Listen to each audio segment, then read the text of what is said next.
The question hit the entire hall like a lightning strike the moment Amara stepped onto the stage and whispered with fear in her eyes, "If I sing well, will you give me food?"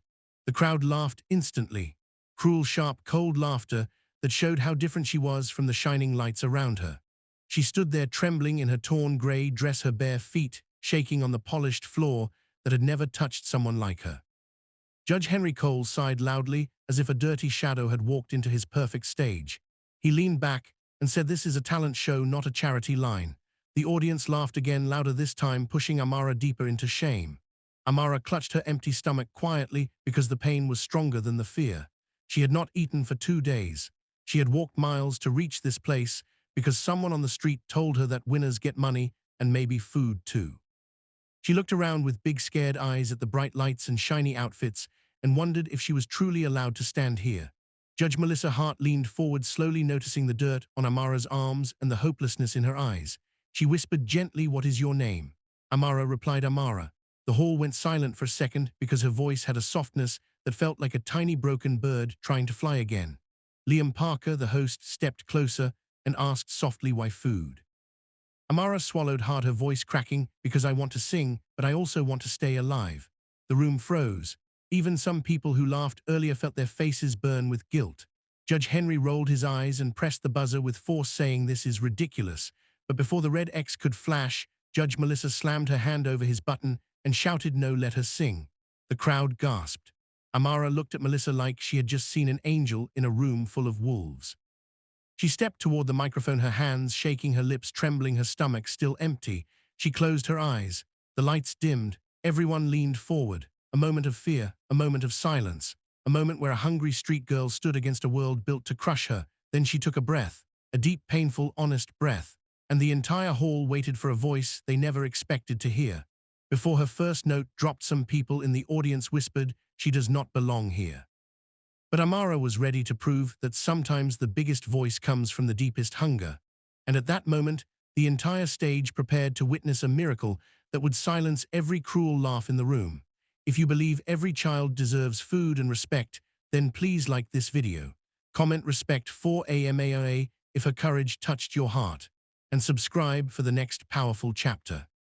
Amara opened her mouth and released her first note, and the entire hall froze as if time itself forgot to breathe. The sound that came out of her was not loud or trained, but it was pure and painful, like a truth everyone had ignored for too long. Her voice trembled, but it carried a softness that wrapped around the room and made even the coldest hearts pause. Judge Henry Cole's smirk slowly vanished as he leaned forward, trying to understand how a starving street girl with no training could create a sound so haunting. The audience that moments ago laughed now sat silently in their stolen shame. Amara sang about the nights she slept under broken streetlights and the rain that soaked her thin dress and the fear that sat with her like a friend. Her voice revealed hunger, but it also revealed hope, and the crowd felt it sinking into their chests like a heavy stone. Judge Melissa Hart covered her mouth with her hand because she could feel the pain behind every word Amara sang, and it reminded her of her own difficult childhood that she never spoke about. Amara's voice cracked halfway, and she grabbed her stomach because the hunger was burning now, but she did not stop singing because this moment was her only chance to survive. She pushed through the pain, and the lights above her flickered as if they were bowing to her courage. A whisper traveled through the audience like a soft wave, saying she is not supposed to be this good, and yet nobody dared to speak louder. Judge Henry tapped his pen nervously because something inside him felt threatened by her raw truth, and he hated that feeling. Amara held the last long note until her tiny body shook from the effort, and when it finally faded, the hall remained silent for several seconds, as if no one knew how to return to reality. Then suddenly, a soft clap echoed from the back row, and then another clap, and then the entire hall erupted in applause so loud that Amara stumbled in shock. Some people even stood because they knew they had misjudged her just by her skin and her clothes and her hunger, and this applause was their way of touching her apology. Liam Parker rushed to her side, placing a steadying hand on her shoulder because she looked like she might fall any second. Judge Melissa stood up, tears in her eyes, whispering, "That was beautiful," while Judge Henry stayed, seated, his jaw tight, not ready to accept that he had been wrong. Amara tried to smile, but her lips trembled because she was not used to kindness, and she whispered quietly, "Did I do well?" The hall shouted yes in one voice, and she covered her face with both hands, overwhelmed by the sound she had never heard before. Applause for her. But deep inside the shadows of the judges' table, Henry Cole's eyes narrowed because something dark and jealous had awakened, and he would not let a homeless black girl steal the spotlight without a fight. And as Amara bowed with shaking legs, she had no idea that the biggest storm of her life was about to begin. If Amara's courage moved your heart today, comment hope to show your support. Like the video to honor her journey. Subscribe for Chapter 3. Amara bowed with shaking legs and had no idea that the biggest storm of her life was ready to break open as Judge Henry Cole's jealous eyes followed her every small movement with growing resentment. While the hall cheered for her courage, Henry leaned back in his chair, gripping his pen so tightly that it almost snapped, because he could not accept that a starving black street girl had received the loudest applause of the night. Liam Parker kept holding Amara's arm gently, afraid she might faint any second, and he whispered, "You did amazing," but she was too dizzy from hunger to reply. Judge Melissa wiped her tears and stepped forward to congratulate the child, but Henry stretched his hand in front of her and said coldly, "Let's follow protocol first," and he signaled to the staff with a tone that made Melissa frown. Two stage assistants approached Amara with forced smiles, but their eyes held the same judgment she had felt her whole life, and they told her she needed to step backstage for evaluation before judges could give a decision.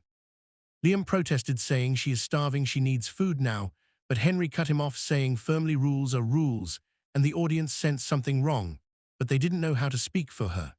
Amara was guided backstage into a narrow, dim corridor where the noise of applause faded behind heavy curtains, making her feel small again, like the streets had followed her inside this building. One assistant whispered to the other, "Why do they let kids like her enter anyway?" And Amara pretended she did not hear it, but the words stabbed her heart. Another assistant handed her a tiny paper cup of water, as if she was an unwanted guest, and not the girl who just moved the entire hall to tears. Henry walked in moments later with a fake smile, and he crouched down to her level, saying, "Your voice is interesting, but I'm not sure it fits this show," and Amara felt her hope shake like a loose branch in a storm. Liam burst in through the curtains, saying, "Henry, stop this," and Melissa followed right behind him, clearly angry now. Henry ignored them and turned to Amara, saying, "You must understand that talent is not enough in this world, especially when people come from backgrounds like yours." The racism in his voice was sharp and cold, and Melissa stepped between them, saying firmly, "That is enough," and she placed her arms around Amara like a shield. Liam gave Amara a small chocolate bar from his pocket, and her eyes widened because she could not remember the last time she held real food. Henry snapped, accusing Liam of breaking the rules, while Liam shouted, "If rules make a hungry child suffer, then your rules are wrong," and the corridor fell silent. Amara opened the bar slowly, her hands shaking both from hunger and from fear that someone might snatch it away. She took a small bite, and her eyes filled with tears because the sweetness tasted like safety.